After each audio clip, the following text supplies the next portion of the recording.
He's the King of Kings, Lord of Lords, top-notch fighter, that's word to our swords. Words so sharp, it's a double-edged version. Miraculous, gave his son birth to a virgin. Speaks without cursing, loyal, unswerving. Better than us all, gives grace undeserving. His love is better than all, we'll never earn it. He gives it out for free, cause we really can't earn it. Yet we got the nerve to think we deserve to do what he forbids and still get a blessed serving. When we really living on grace undeserved, he can take it in a flash, lives will really start swerving.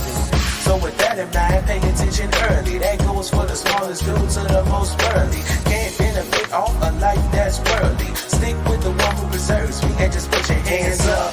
If you love the Lord, you can put your hands up. Recognize the true King, free to put your hands up and wave them side to side.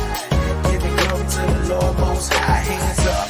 If you love the Lord, you can put your hands up. Recognize the true King, free to put your hands up and wave them side to side. Yeah. To the Lord. Alright, so when life tries to shut you up, just praise louder and understand God's power's the power. No doubt, I'm a child of the only living God, living in a cold world where praising Him is hard. I'm used to where it looks when I do what I do. Yeah, it used to get to me, but the saying is true that you can't get far with just being a copy. So I gotta live off of the teaching God taught me. Aiming for a place where the world can't rock me. Make a new style so that Lord wanna rock me. Even the superficial vision with the moxie are the ones I pray the most for the rock godly.